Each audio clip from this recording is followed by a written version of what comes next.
So how to analyze deals? A lot of you are asking me, hey Moran, I want to buy a business, I want to look into the business. What do I need to look in the business to make sure that the business is worth something or not? And what key drivers do I need to look at when I look at a business? Numbers, financials, operations, the team.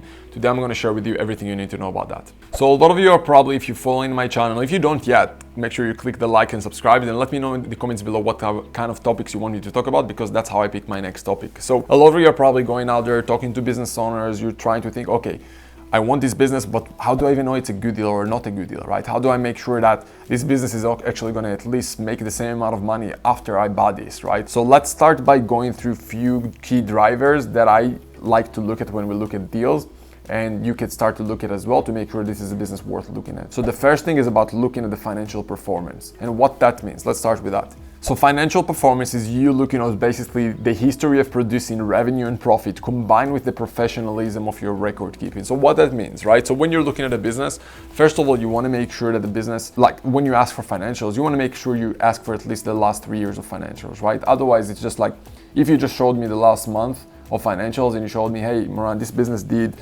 I don't know, millions of dollars in the last month, 1 month, but before that it made nothing. There's a difference of valuation based on the numbers and based on the historic value, right? So if you showed me just 1 month, one good month of financials, guess what? There's no real recognition and track record of financials. So the valuation that I'll give a business that shows me just 1 good month versus a good last 3 years is going to be very different type of valuation. The reason that you see a lot of big public companies are being valued at crazy valuations is because they can forecast and they can recognize and they can somehow determine what future numbers are going to look for that business based on historic number, right? So the better the financials are looking at historically, the more you can assume that the financials are going to at least be as good as future, right? And obviously it's all assumption. All you can do is make an assumption and come up with a valuation based on those assumptions. Another something to look at when you look at financials is the quality of the financials, right? So to give you an example, there's a business that you're talking to and they're telling you, hey, I think my business is worth X because this is the amount of money I make. But they can't really show you that in actual P&L, profit and loss statement, balance sheet. And the reason they're saying that is they're telling you, hey, the business is making a lot of money in cash, right? We're making a lot of cash. And my answers to that will be like, I love it that you're making a lot of money in cash, but how can I guarantee that money will come to me in the future? It's literally your word against my word, and it's just an assumption. I can't pay valuation based on random numbers that someone's telling me that someone paying them cash under the table. I can't pay for that. And something for you to understand also is the fact that when you buy a business, ideally you want to buy for past performance, not for future promises. Like you see in a lot of, unfortunately, public companies that people are giving them crazy valuation based on future promises. With small businesses, that's not the case. I'm not going to pay a business based on future promises they're going to give me. Because guess what? They're all going to give me the most optimist future promises for their business. So if you look at those things, the quality of the numbers, the professionalism of the financials, and ideally also the track record and the historic amount that I have to look at those numbers, those different layers will help me determine the value that I can pay for a business or not. And the more quality those numbers are, the more qualified, and if they have audited financials or whatnot, guess what? I'll be willing to pay more for a business like that. So there's a lot of key drivers that I want to talk to, and I see the video is already getting long, so I might do a few parts of that video, but let's talk about the next one. So the next one is all about the growth potential of that business, right? So your likelihood to grow your business in the future and at what rate, right? So if you can show me that there is a real chance of the business growing fast, I might be willing to pay you more, but you gotta show me that in proof and not just promises that you have because you just think so. So for example, if you have clients who are paying you on a regular basis and you can show me the lifetime value of an average customer of yours, and you can show me what's your plan to bring in more customers in the future, then guess what? I might be willing to pay you more for that. Why? Because you can show me step by step on what is your plan to bring more of those customers in the future, and you can show me how fast the business can grow and what your plan to do that, and what your access to resources and capital to be able to sustain the growth that you promised to me. Growth potential is exactly why you see some of the big companies out there, like Tesla, for example, that are being valued at crazy valuation.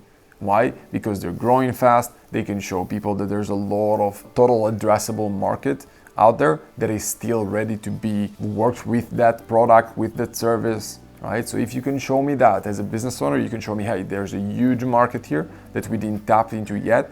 Our product is as good as anyone out there in the market. And by doing A, B, C, D, we can get to that, to have more percentage of that market. Then guess what? Your business is probably worth more because you have a product that have a lot more to tap into still, right? If you can show me that as a business owner, I might be willing to pay you more. But again, the more proof you can give me that there's actual chance that I'll get part of that market, the better valuation I might be willing to give you. Let's talk about another thing I'm looking at when we're looking at businesses, which is dependency. And when I'm saying dependency, I'm talking about dependency, basically how dependent your business is on any one employee, customer, or supplier, right? So for example, guess what? If there's only one employee in the business that I'm looking to buy, and that employee is leaving after I'm buying that business, am I willing to pay a lot for the business? Probably not as much as if there's a business with hundreds of employees, good structures, good operations, good procedures, that I can basically go into a business that isn't dependent on the owner, right? Or a specific employee. One of the biggest problems with small businesses is that a lot of the goodwill of the business is being in the basically business owner. And when the business owner is leaving, it's pretty much like you're getting yourself into a high paying job. If you're lucky, you're gonna work hard having a job inside a business.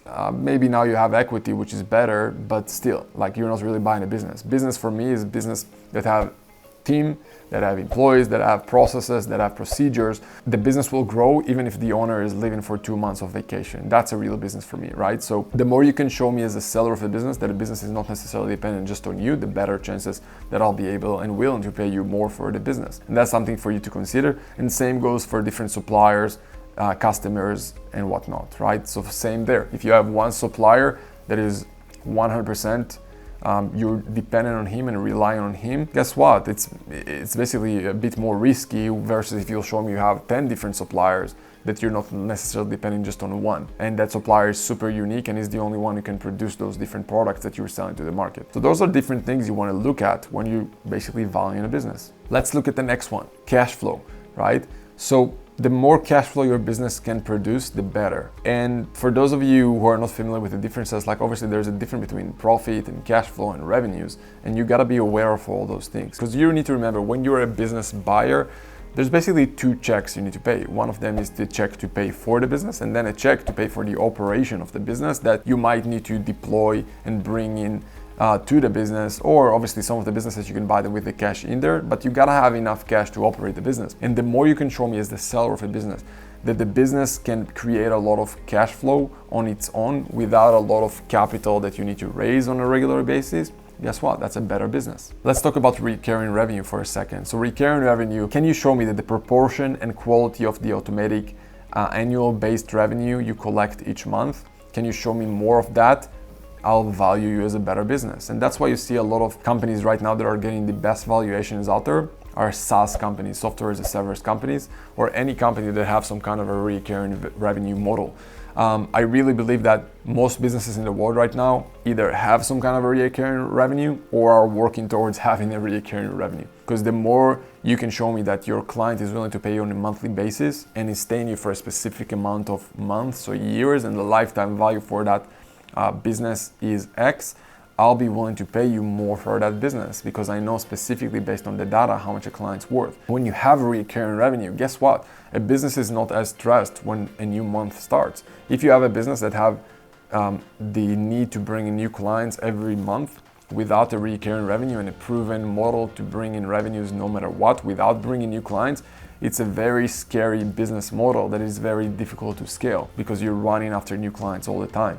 And the most difficult thing for a business to do is to find new clients. The better thing is to find a model that allows you to charge your clients on a monthly basis, on a regular basis, and to get to a point where the client basically can't live without you and he's willing and want to pay you even more on a monthly basis. And you increase basically the amount that the client is paying you on a monthly or yearly basis as they grow with you as a client. The next one, let's talk about a moat or monopoly control, which is basically how well differentiated your business is from competitors in your industry, right? So the more you can show me that your business is different from your competitors, the more I think your business is worth. Why? Because if you have a business model that is very easy to basically compete with, it's very difficult for someone new to get into the market. then guess what? You'll be valued less because you can easily be competed with. And how can you guarantee to me that tomorrow you're not going to have 10 more competitors selling the same product for less? So unless you can show me that, guess what? Your business is going to be worth less. That's why you see the biggest brands in the world are being valued at the highest multiples out there. And Warren Buffett is talking about a lot about that, about having a moat, that every castle need a moat around him. And same with business. The more a business is unique, the more difficult it is to compete with. And usually it can come with different patents or IP or brand recognition that can create those moats around a business. So again, the better moat, the more I'll be willing to value you at. Next one is customer satisfaction, right? So the likelihood that your customers will repurchase and also refer you. The more you can show me a business that have a customer that is almost like a raving fan and addicted to your product, the more your business is worth to me, period, right? Why?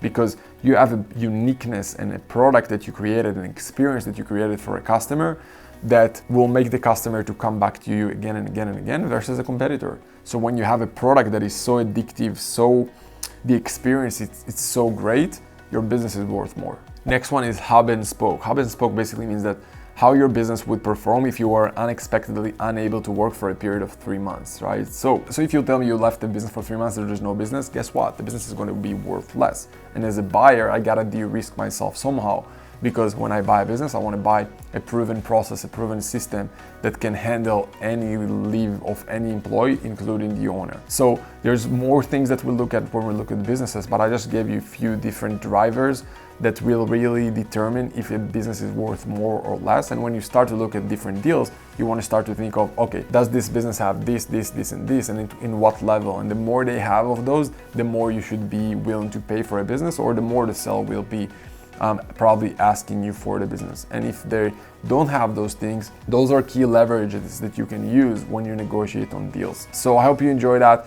If you want to learn how to go out there and buy businesses and you want to see if acquisitions is for you, click below. You can book a call with me and my team. We can see where you're at, where you want to be, and see if we can help you get to where you want. If not, we'll steer you in a different direction. Worst case, you'll buy a business doing at least $1 million a year in the next few months. So if you want to go through that journey and at least see if it's for you, see the links below this video, and let's have a call. So I hope you enjoyed that. Let me know in the comments below what kind of videos you want me to talk about even more. If you didn't like and subscribe yet, please do it right now. I'll appreciate that. And either way, I'll see you soon. Take care.